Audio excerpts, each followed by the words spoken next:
다음은 윤은선 에디터가 준비했는데요. 뭐 어떤 내용을 준비해 갖고 오셨어요? 네, 이번 소식은 요즘 많은 사랑을 받고 있는 한 예능 프로그램 이야기로 시작을 이거 진짜 해드리려고 역전자예요. 하는데요. 네, MBC에서 방영하고 있는 나 혼자 산다라는 프로그램이에요. 아마. 나 혼자 살고 싶다예요. 나 혼자 살고 싶다.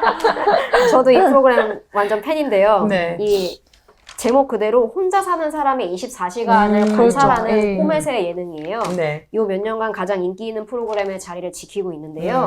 이 프로그램 속에 나오는 에피소드들이 굉장히 소소한 것들이에요. 혼자 뭐 마트를 그렇죠. 가거나 혼자 밤에 캔맥주를 마시면서 뭐 영화를 본다던가 뭐 이런 것들인데 이 에피소드들이 굉장히 큰 공감대를 형성을 하면서 사랑을 받는 것을 보면 네. 그 이제 혼자 사는 사람, 그러니까 1인 가구가 굉장히 흔한 형태의 가족 그렇죠. 구성이 그렇죠. 됐다는 점을 짐작을 할 수 있어요. 실제로 이제 1인 가구가 굉장히 지금 빠른 속도로 증가하고 있는데 아직 이를 뒷받침해줄 제도는 좀 미비한 것이 맞아요. 현실이라고 합니다. 1인 가구는 진짜 받을 수 있는 혜택이 아무것도 없어요. 저기 지금 할 말이 많아서 1인 가구가 지금 그냥 부러울 뿐이에요. 나 혼자 살고 싶다고. 예, 그래서 오늘은 이와 관련한 황두영 자유기고가의 기고인 외롭지 않을 권리라는 제목의 글을 소개를 해드리려고 합니다. 이 1인 가구가 이제 정말 말한 대로 낯설지 않은 이제 단어가 되었는데 우리 주변에서 이제 흔히 볼 수 있는 가족의 네. 한 형태가 되었어요, 이제. 예, 그렇죠. 네. 우리 지금 4명 맞아요. 중에서도 네. 2분이 1인 가구 아니에요, 지금. 정말 절반이네요. 그러네요, 네. 1인 가구 되고 싶은 사람 2명. 예, 실제로 대한민국의 1인 가구는 지금 굉장히 엄청난 속도로 증가를 하고 있는데요. 2000년에 1인 가구는 222만 가구로 전체의 15.5%를 차지를 했었는데 7년 뒤인 2017년에는 562만 가구로 네. 전체 가구 수의 28.6%가 됐습니다. 2015년 이후부터 1인 가구가 대한민국의 가장 보편적인 가족의 형태가 된 것인데요. 인구 대비로는 국민의 11.6%가 지금 네. 혼자 살고 있습니다. 아, 그렇군요. 2000년에는 5.0%가 혼자 살았던 것하고 비교를 해보면 17년 만에 무려 232%나 그 수치가 증가한 겁니다. 어마어마하네요. 근데 진짜 엄청난 증가인데, 이 기고를 보니까 1인 가구라고 다 같은 1인 가구가 아니다. 네네. 이런 얘기를 하셨는데, 이건 무슨 얘기인가요? 예, 지금 같이 방송하시는 분들은 1인 가구 하면 이제 어떤 이미지가 떠오르시나요?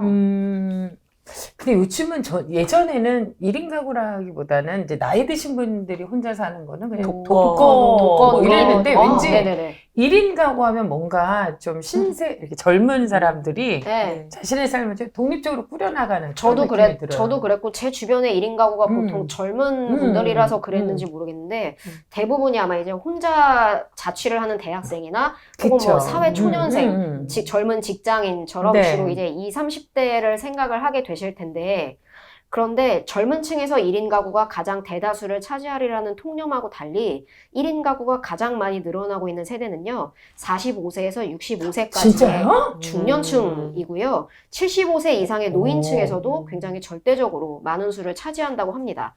2019년에는 1인 가구 중에 65세 이상이 차지하는 비중이 150만 가구, 무려 25.1%에 달했습니다. 그러니까 1인 가구 넷 중에 한 집은 중노년층 이라는 이야기인데요. 기고에 따르면 이 수치는 앞으로 굉장히 가파른 속도로 증가하리라고 전망이 됩니다. 그렇군요. 근데 이 청년층과 달리 중노년층의 1인 가구는 어떤 어려움을 겪고 있는지, 물론 각각 다 어려움은 네네. 있겠지만. 그렇죠. 네. 근데 이제 청년층의 1인 가구와 중노년층의 1인 가구는 그러니까 어떻게 해서 혼자 살게 됐는가, 이 시작 단계에서부터 굉장히 큰 차이가 있는데요. 그게 뭐냐면 중노년층 1인 가구의 경우는 결혼을 포기하거나 혹은 이혼을 했거나 저소득으로 인해서 사별을 하거나 이런 식으로 내가 원치 않았는데 혼자 살게 되는 경우가 더 많다는 거예요. 이게 이제 문제점인데요. 특히 이 기고에서는 중노년층 1인 가구의 증가 배경을 사회경제적인 시각에서 분석을 하고 있는데요. 네. 한마디로 정리하면 대한민국 정상가족 제도가 실패했음을 보여주는 단적인 증거다.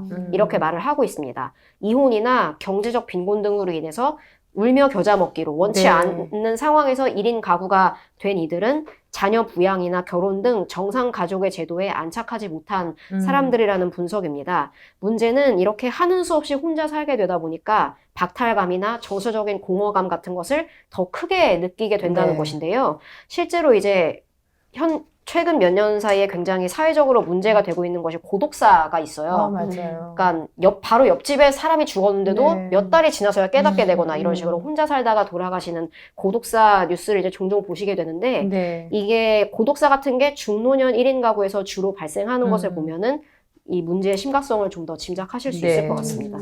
예전에 저희 시사 인사에서도 이 중노년층 문제에 대해서 좀 네네네. 한번 다룬 적이 있었던 것 같은데 이 중노년의 삶과 외로움에 대해서 우리나라가 이제 대체로 조금 무관심한 편이 아닌가요? 네, 요즘 특히 맞습니다. 또 젊은 층에 대한 그렇죠. 청년들에 대한 관심이 높아지면서 그런 것 같아요. 예, 말씀하신 대로 우리 사회는 중노년층의 돌봄 공백, 그리고 외로움에 대해서는 굉장히 무관심한 편입니다. 현재 대한민국의 노인 1인 가구에 대한 그 복지 시스템이 있긴 있는데요.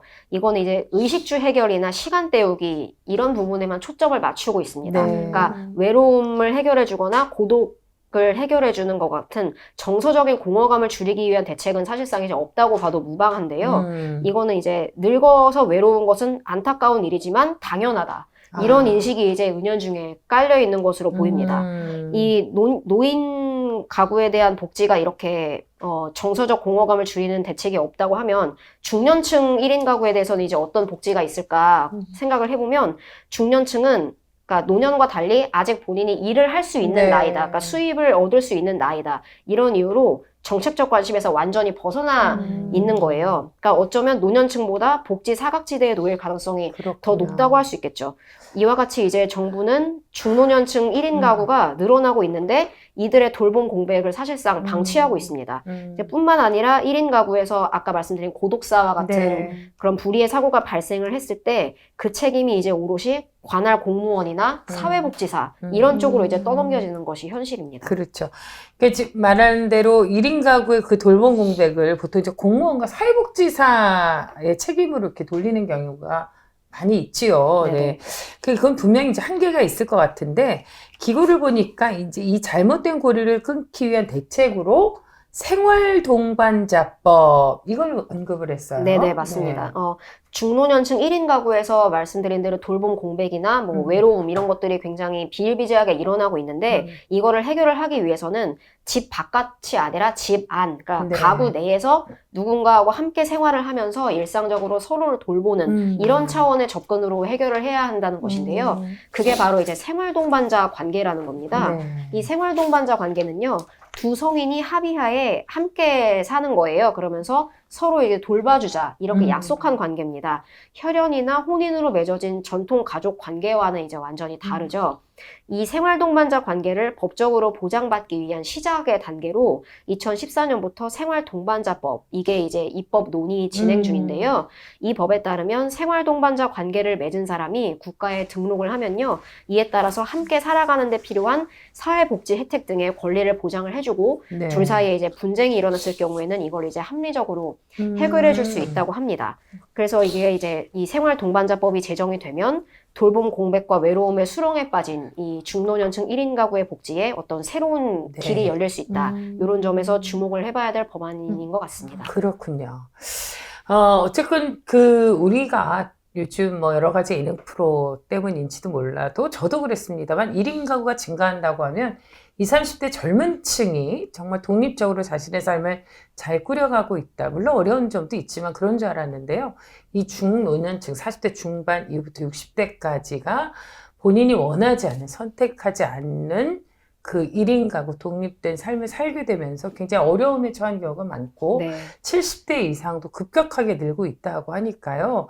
1인 가구의 비율은 점점 늘어나고 있고 또 사회적인 복지 사각지대에서 고통받는 분들도 그만큼 더 늘어나고 있다는 것을 잊지 않고 우리가 좀 잘 살펴봐야 될 것 같습니다. 그런 점에서는 그 생활동반자법이라든지 이런 어떤 그 빈틈을 메꿀 수 있는 네. 이런 법들이 좀 잘 보완이 되었으면 좋겠습니다.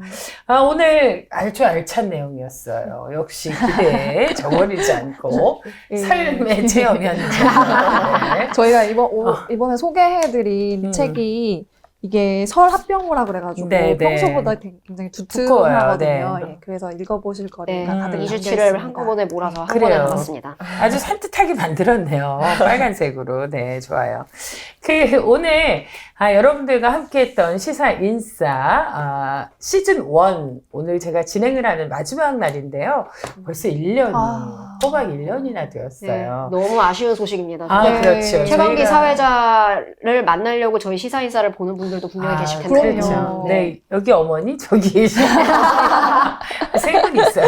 근데 이제 저희가 진짜 아주 작은 골방 같은 그래요, 맞아요. 네. 첫 그런 방송을 거에서. 녹음하던 때가 아직도 기억나요. 그렇죠. 네. 그런 데서 정말 정말 쪼그리고 암담했습니다. 앉았었는데 우리 미리 그 커피숍에서 만나가지고 그래요, 그래요, 맞아요. 그래요.